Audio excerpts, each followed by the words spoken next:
بسطۃ فی العلم والجسم. جہاں دو باتیں ہیں. ایک بات تو یہ ہے کہ اللہ رب العزت نے امارت اور خلافت، امارت کی شرائط ذکر کی ہے. اوصاف کیا ہونے چاہیے امیر میں، وہ تین چیزیں یہاں ذکر ہوئی. استفاہ ایک، زادہ بسطۃ فی العلم دو، والجسم تین. یہ تین شرطیں جو قرآن بتا رہا ہے، جا کر بیٹھو، یہ تین شرطیں جو قرآن بتا رہا ہے یہ شرعی امیر کی تین شرطیں ہیں. استفاء اور علم اور بہادری. علم اور بہادری یہ تین شرطیں امیر کی قرآن نے بتائی ہیں، یہ قرآنی شرطیں ہیں. تو استفاء کا کیسے پتہ چلے گا؟ توجہ فرماؤ. استفاء کا ان اکرمکم عند اللہ اتقاکم، اللہ کے ہاں سب سے زیادہ مقرب اور مصطفیٰ وہ ہے جو اتقا ہے، جو سب سے زیادہ متقی ہے. ہمارا یہ دعویٰ ہے اللہ کے فضل سے کہ حضرت ابو بکر صدیق امام الاعظم رضی اللہ تعالی عنہ، حضرت ابو بکر صدیق نے یہ تینوں چیزیں، استفاء بھی، علم بھی، شجاعت بھی، تمام صحابہ سے زیادہ تھی. تمام صحابہ سے زیادہ تھی. اور یہ بات براہین اور ادلہ سے ثابت ہے. اس لیے ہم دعویٰ کرتے ہیں قرآن نے جو امارت کی شرطیں ذکر کی، استفاء بھی اور علم بھی اور جسم یعنی بہادری اور شجاعت بھی، یہ تینوں مقام ایسے ہیں کہ ابو بکر صدیق کا مقابلہ صحابہ میں سے کوئی بھی نہیں کر سکتا. اشجع الصحابہ بھی ابو بکر ہے، عالم الصحابہ بھی ابو بکر ہے، اور اتقى صحابہ بھی ابو بکر ہے. اور یہ تینوں چیزیں ہماری نصوص سے ثابت ہیں. اس لیے ہم ڈنکے کی چوٹ پہ کہتے ہیں ابو بکر کی خلافت حق ہے اور وہ شرعی امیر ہے. سمجھ آئیے بات؟ عمل اول، پہلی چیز استفاء. سورۃ اللیل میں پڑھیں گے اللہ تعالیٰ نے تمام صحابہ میں سے سورۃ اللیل میں حضرت ابو بکر صدیق کو فرمائے اتقا. کیا فرمایا ہے؟ اتقا. سب صحابہ سے بڑا متقی، سب صحابہ سے بڑا متقی. اور اللہ کے ہاں مقرب وہ ہے اتقاکم، جو تم میں سے بڑا متقی ہو. تو تمام صحابہ سے اتقا، یہ ابو بکر صدیق سورۃ اللیل کی وہ آیت نسکتی، وہاں پہنچیں گے انشاءاللہ میں بتاؤں گا. شیعہ بھی ماننے پر مجبور ہوئے اور سنی بھی. یا اتقا سے مراد کون ہے؟ ابو بکر صدیق. یہ ہے استفاء. نمبر دو، بسطۃ فی العلم. ہمارا یہ دعویٰ ہے کہ حضرت صدیق کے علم کا مقابلہ نہیں. شیعہ نے روایتیں مشہور کی ہیں اور آپ کے خطیب بھی پڑھتے ہیں. انہوں نے اسی بات پہ ضرب لگانے کے لیے حضرت علی کو بڑا عالم ثابت کرنے کے لیے انہوں نے روایتیں گھڑی. مثلا ایک روایت عام خطیب منبر پہ پڑھتے ہیں، انا مدینۃ العلم وعلی بابھا، میں علم کا دروازہ ہوں اور علی، میں علم کا شہر ہوں اور علی اس کا دروازہ ہے. یہ روایتیں پڑھتے ہیں. اور یاد رکھو امام ابن جوزی رحمہ اللہ نے موضوعات کبیر میں اس کی ساری سندوں پر بات کر کے یہ بات ثابت کی ہے کہ یہ من گھڑت روایت ہے، یہ رسول اللہ صلی اللہ علیہ وسلم کا فرمان نہیں. سمجھ گئے ہو؟ ہاں، عام خطیب یہ پڑھتے رہتے ہیں انا مدینۃ العلم وعلی بابھا. اور یہ بات یاد رکھنا، یہ شیعوں نے روایت گھڑی اس لیے ہے حضرت علی کو بڑا نبی، حضرت صدیق سے بڑا عالم ثابت کرنے کے لیے یہ روایت گھڑی ہے.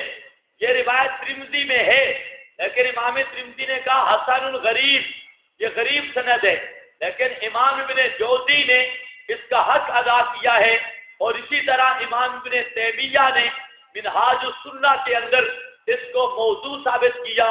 موضوعات کبیر میں امام ابن جوزی فرماتے ہیں یہ موضوع اور من گھڑت روایت ہے. اور من گھڑت روایت سے استدلال کرنے والا مسلمان نہیں ہوتا۔ یہ مسئلہ آپ پڑھ چکے ہیں۔ ایک، حضرت صدیق عالم الصحابہ ہے۔ دلیل، بڑے بڑے جو مسائل ہیں، بڑے بڑے مسائل، اگر سارے مسائل جمع کرو تو مشکل ترین دو چیزوں کا علم ہے۔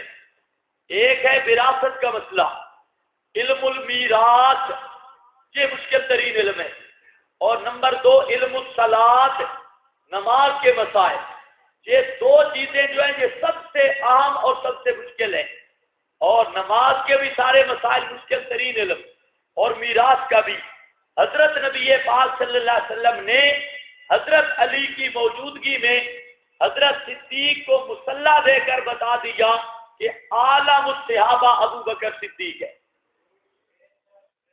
سب سے زیادہ عالم کون ہے؟ ابو بکر صدیق۔ علی بھی مقتدی، فاروق، عثمان، علی سارے مقتدی، لیکن صدیق کو مصلح پہ کھڑا کر کے یہ بتا دیا کہ صدیق کا علم الصلاۃ میں سب سے زیادہ ہے، جو اہم علم ہے۔ اور نمبر دو علم المیراث کا مسئلہ بنا۔ علم المیراث کا حضرت علی کو بھی یہ بات ابتداءً سمجھ نہ آئی۔ آپ نے پڑھا ہے مسئلہ حیات کے شبہات میں نے ذکر کیا ہے، حضرت علی کا بھی مطالبہ تھا، حضرت فاطمہ رضی اللہ تعالی عنہا کو بھی ابتداءً یہ بات نہ سمجھ سکی، لیکن وراثت کا مسئلہ بھی حل کیا ہے ابو بکر صدیق نے۔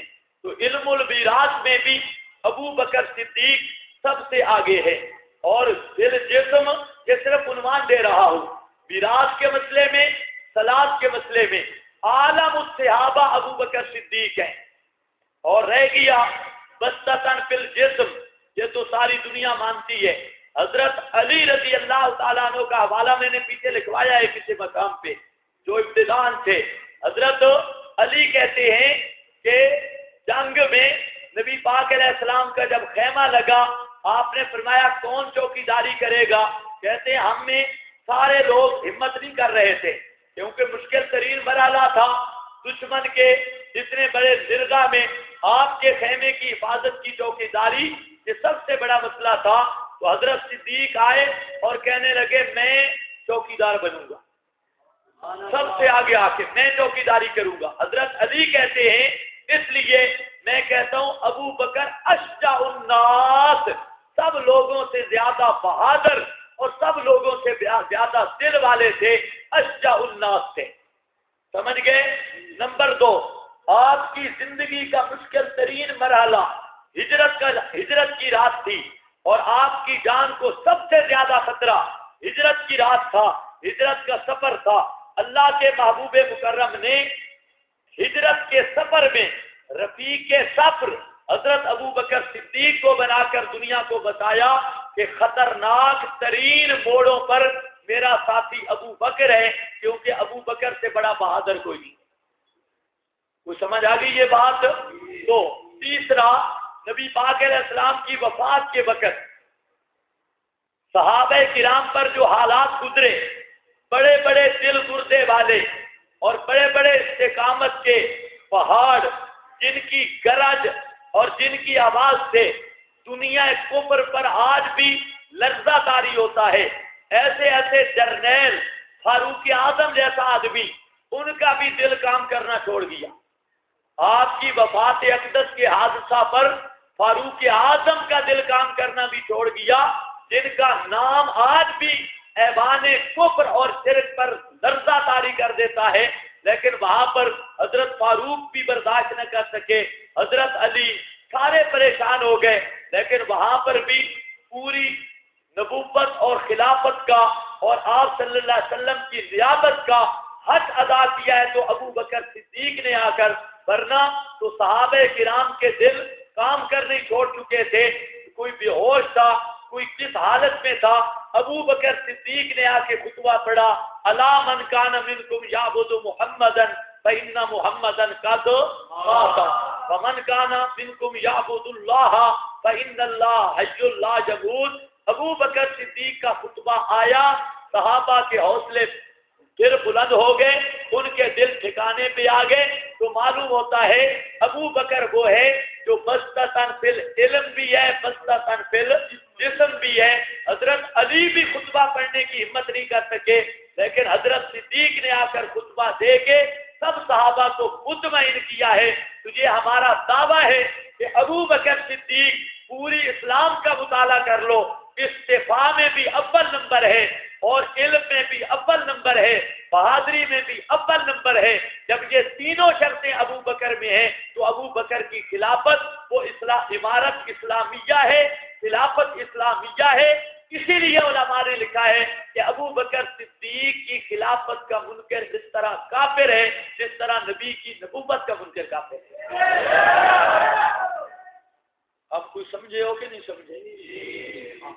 یہ ایک لائن، اور جہاں سے یہ مسئلہ بالکل بلا غبار ہے، باقی رہ گیا وہ مسئلے آئیں گے۔ میں ابھی مستقل خلافت والا مسئلہ نہیں کر رہا، یہ مختلف اقتباسات آ رہے ہیں، مختلف چیزیں جمع کرتے رہو، یہ مواد بنتا جائے گا۔ اللہ نے توفیق دی، وقت نے ساتھ دیا۔ خلافت ابو بکر صدیق کا مسئلہ انشاءاللہ میں ضرور عرض کروں گا اور پورے دلائل کے ساتھ۔ تو جہاں پر صرف میں اقتباسات ذکر کر رہا ہوں، باقی جو مشہور ہے حضرت علی کے بارے میں اشجع ثابت کرنے کے لیے شیعہ زور لگاتے ہیں کہ خیبر کو علی نے فتح کیا، لیکن آج تک سنی کو بھی نہیں پتا۔ خیبر کے 7 قلعے تھے اور ایک قلعہ حضرت علی کی کمان میں فتح ہوا، اور جو 6 فتح ہوئے اس کا کسی کو نام ہی نہیں آتا۔ ماشاءاللہ سمجھ آ گئی یہ بات؟ ہاں، حضرت علی بہادر ہیں، اس میں کوئی شک نہیں، حضرت علی کی تنقید نہیں کر رہا۔ حضرت علی کی محبت ہمارا ایمان ہے اور بہادر ہیں، لیکن صدیق اکبر دیا ریت سے ہی کوئی نہیں۔ بہادر اپنے مقام پہ ہیں، لیکن صدیق ہے، کوئی صدیق اکبر نہیں بن سکتا، جتنی بلند شانوں والے ہوں۔ حضرت صدیق کی شان وہ ہے جو افضل الناس بعد الانبیاء، انبیاء کے بعد افضل ترین مقام ہے ابو بکر صدیق کا۔ اسی لیے فضائل ابو بکر اگر پڑھنے ہوں تو کتب حدیث کے اندر وہ پوری تفصیل کے ساتھ ایک ایک مقام ایسا ہے کہ ابو بکر کی ریتیں نہیں ہو سکتی۔ نبی پاک علیہ السلام فرماتے ہیں جتنے تھے سب کے میں نے احسان کا بدلہ چکا دیا، ایک ابو بکر وہ ہستی ہے کہ جس کے احسان کا میں بدلہ نہیں دے سکا، قیامت کے دن اللہ ابو بکر صدیق کے احسان کا بدلہ اتارے گا۔ تو ابو بکر وہ ہے کہ جس کی خدمات نبوت پر بھی قرض ہے۔ پتہ نہیں آپ یہ جملہ سمجھے ہیں کہ نہیں؟ نبوت پر بھی یہ احسان قرض رہ گیا اور یہ خدا اتارے گا قیامت کے دن۔ اور نبی پاک علیہ السلام فرماتے ہیں کہ سارے جتنے دری دروازے ہیں بند کر دو، صرف خوخاتہ ابی بکر، صرف ابو بکر کا جو دروازہ ہے مسجد کی طرف آ رہا ہے اس کو بند نہیں کرنا، باقی سارے دروازے کوئی مسجد کی طرف کھڑکی نہیں نکال سکتا۔ ایک ابو بکر ہے جو مسجد کی طرف بھی کھڑکی نکالے، اس کو اجازت دے دی، خوخاتہ ابی بکر۔ اور فرمایا ابو بکر وہ ہے کہ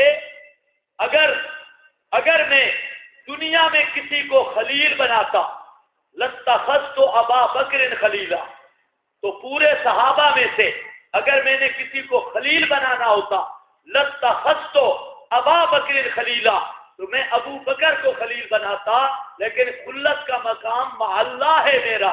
اور بعض روایتوں میں ایک قسم کی خلت کا مقام حاصل بھی ہوا، اور یہ تشبیہ بھی آپ نے اس لیے دی، ایک خلیل اللہ تھا حضرت ابراہیم خلیل اللہ، اور ایک خلیل پیغمبر حضرت ابو بکر صدیق کے بارے میں جو فرمایا، اگر حضرت ابراہیم کے خصائل کو دیکھو وہ خصائل ملتے ہیں ابو بکر صدیق کی ذات گرامی میں۔ تو سمجھ آتی ہے بات؟ ہاں، قربانی کے خصائل ہوں اور مسئلے کے بیان کے خصائل ہوں، خدا کی توحید کے لیے، پیغمبر کے لیے ہر طرح کی قربانیاں ہوں، ساری دنیا اپنے مقام پہ۔ میں کہتا ہوں یہ لوگ بڑے بے حیا اور بے غرض ہیں جو حضرت صدیق کی خدمات کو نہیں مانتے، ورنہ حضرت علی وہ ہے کہ جو حضرت نبی پاک علیہ السلام سے کھاتا رہا، اور حضرت ابو بکر وہ ہے جو نبی کو کھلاتا رہا۔ حضرت علی وہ ہے جس نے نبی سے رشتہ لیا، اور ابو بکر وہ ہے جس نے نبی کو رشتہ دیا۔ اب اتنا فرق بھی نہیں، وہ رشتہ لے رہے ہیں یہ رشتہ دے رہے ہیں، وہ کھا رہے ہیں، پیغمبر کریم کے خرچے پہ وہ پل رہے ہیں، اور یہ سارا کچھ پیغمبر کے قدموں پہ لٹا رہا ہے، اور وہ ہر میدان میں، وہ تو ابتدان چھوٹے بچے ہیں، اور یہ 40 سال کا ابو بکر، اللہ کے نبی کہتے ہیں مجھ پہ وحی آئی ہے، ابو بکر کہتا ہے پھر میں تیرا پہلا امتی ہوں اگر تجھ پہ وحی آئی ہے۔ حضرت علی نے اسلام قبول کیا، وہ تو بچے تھے اور نبی پاک کی پرورش میں تھے۔ یہ جو کہتے ہیں کہ حضرت ابو طالب یہ ابو طالب نے نبی پاک کو پالا ہے، جھوٹ بولتے ہیں۔ ابو طالب تو غریب آدمی تھا، ابو طالب کے سارے خاندان کو خرچہ رسول اللہ نے دیا ہے صلی اللہ علیہ وسلم۔ تو بہرحال یہ ایک مستقل عنوان ہے، ان پر گفتگو لمبی وقت چاہیے اور لمبی چیزیں چاہیے۔ مناظرہ ہوگا جی، انا للہ بہت وقت اوپر ہوگی، مجھے تو سمجھ ہی نہیں لگی۔ اب دو چیزیں ہیں، یا مسئلہ پڑھو یا مناظرہ ہوگا۔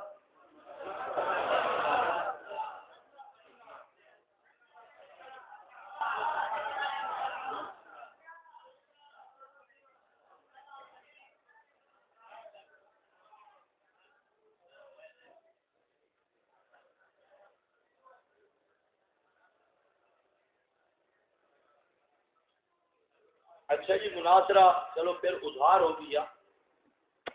اصل میں اس دفعہ ہم تھوڑے سست ہوئے پڑے ہیں۔